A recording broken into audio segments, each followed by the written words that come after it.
Hello, my name is Rhonda Gutierrez and I am the Instructional Coordinator at Bosque Redondo Memorial. Today I'm going to talk about how to connect to the Internet Archive and get a free library card so that you can check out books. First, you want to do this, and it's very helpful if you have parents that can help you do this as well. So what you want to do is open an internet browser. I have Google, so you want to type in Internet Archive. I've searched it several times, so that's why it comes up so quickly. And this is a page that'll come to, and it'll have the Internet Archive, which is a digital library of free and downloadable books.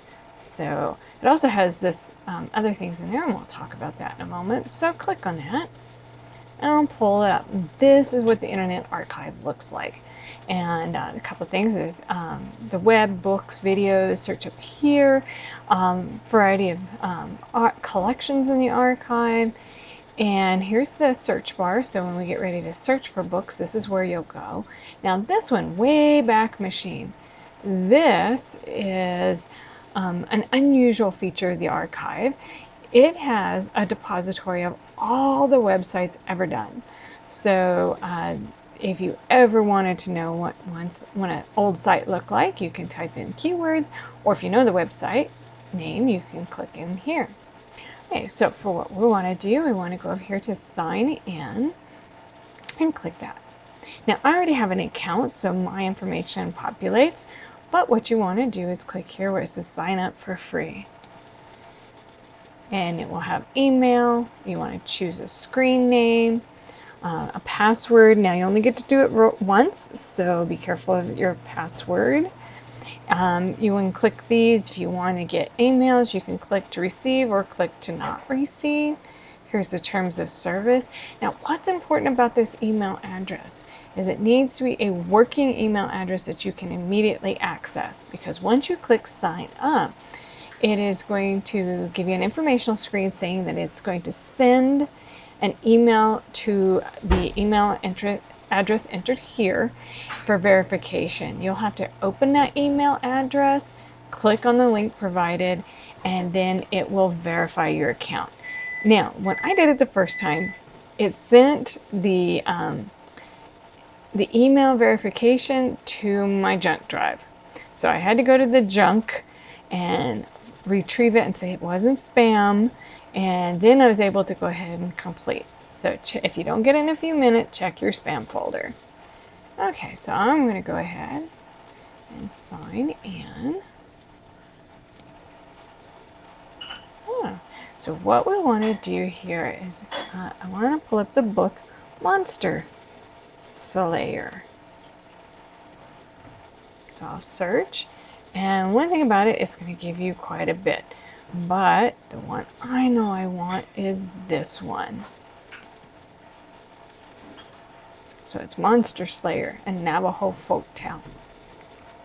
Now today I'm going to go ahead and read this story. You can, once you have your account, you can open it up. You can read it with family or follow along with me here. And so Monster Slayer, a Navajo folktale, retold by B. Brown, illustrated by Bahi Whitethorn.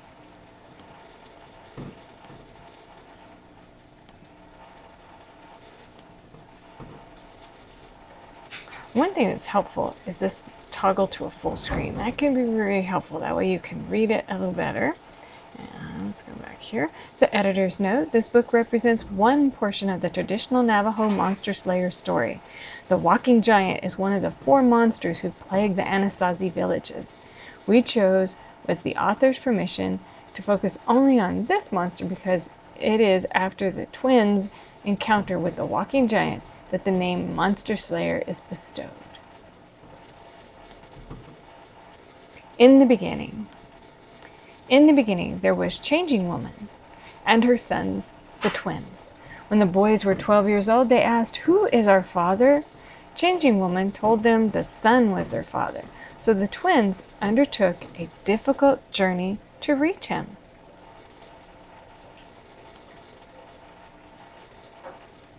In the beginning, there were also monsters of the earth who ate many of the village people, the Anasazis. causing their numbers to dwindle. Since the twins had won their father's affection and trust, they were sent back to Earth to help their people. How shall we help our people and save them from these horrible monsters of our homeland? Child born of water, one of the twins exclaimed. Our father has given us his lightning arrows to help humankind. Yes, indeed, replied the other brother, for truly the twins had been given the most powerful weapon on earth to help their people. Time passed, and the monsters continued to haunt the villagers. The Anasazis were afraid of the monsters and couldn't plant their corn, squash, beans, or peach trees anymore. They began to starve in the Hogans. We had plenty to eat before the monsters were born, the villagers exclaimed.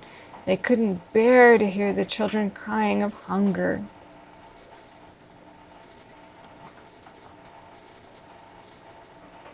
One day, the villagers talked among themselves. Who will slay these monsters? Perhaps we could talk to Changing Woman, the creator of monsters and men. Perhaps she can help us. An old man declared, Changing Woman has 2 sons who showed us their great courage by searching for and finding their father. Perhaps they would search for the monsters, he said. The next day, before gray dawn appeared, the villagers packed their food for a long journey to the east. There, over the hills, lay Peferano Mountain, where Changing Woman and her twins lived. The villagers traveled for 4 days through sagebrush and greasewood, in and out of canyons across the plateaus to the east. They came to Peferano Mountain at last. We are seeking Changing Woman, our mother, they all cried. Changing Woman said, may I ask where you are coming from? We came from the village in the north, they all replied.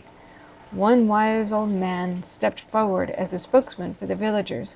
We came because we are suffering under the giant monster who took many of our people. Only you can help us. You have 2 sons of great courage. They have demonstrated courage and strength to us before. Therefore we walked this far to ask your sons to slay the monsters of our homeland. We cannot even plant cornfields or let our children play outside. We want to live in peace and harmony. Changing Woman listened to the villagers. Finally, she said, I will have to talk to my sons. Go back to your village and don't speak of this to anyone.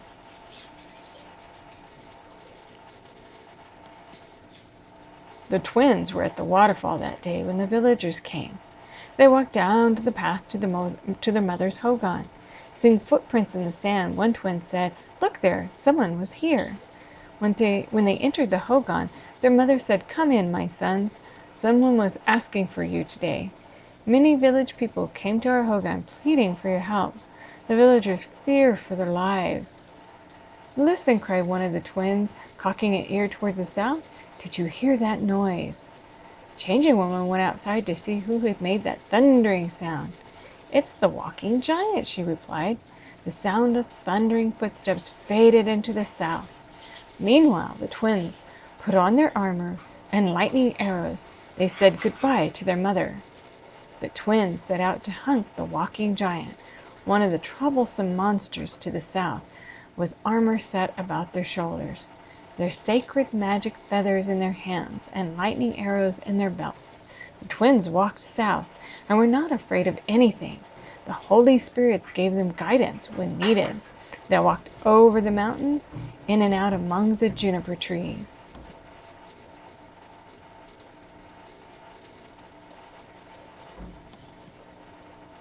They approached the lake and calmly looked at it through the cattails and tall reeds.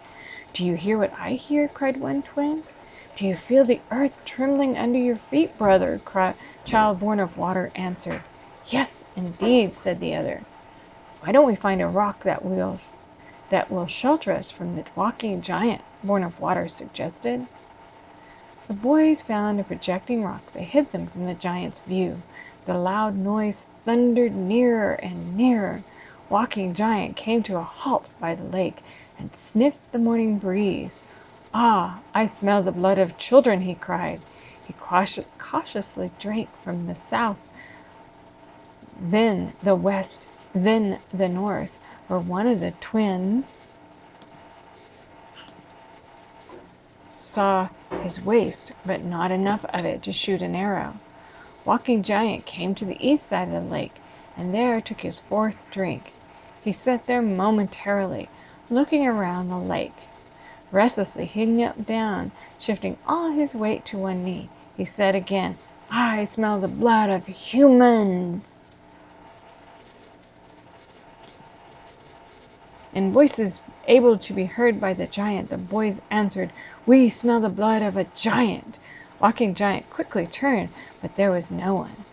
A third time the giant declared, "I smell the blood of twins." The boys answered again, "We smell the blood of the walking giant."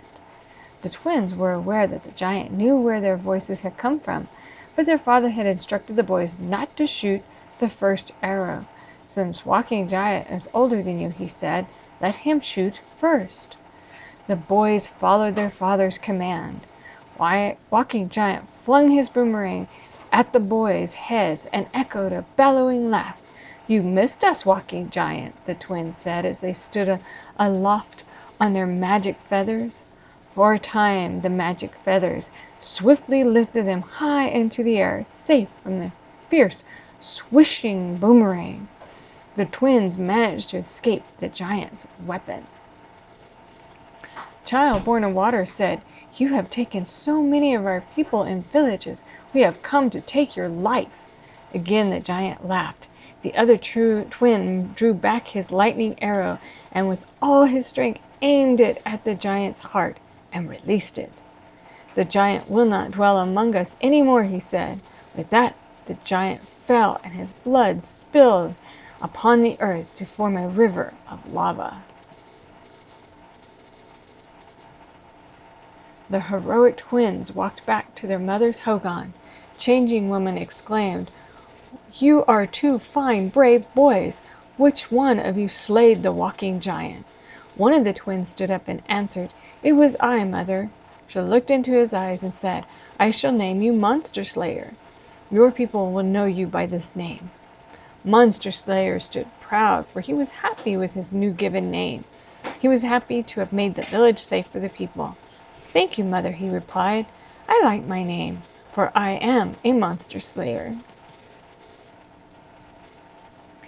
Author V. Brown writes children's literature, both books and plays, and specializes in Navajo stories, legends, and winter tales. She is a language arts teacher and school counselor at Cottonwood Day School on the Navajo Indian Reservation in northeastern Arizona, and has contributed short stories and poetry to several anthologies. Illustrator Bahe Whitethorn is a Navajo artist based in Flagstaff, Arizona. His watercolor paintings have earned him honors at such shows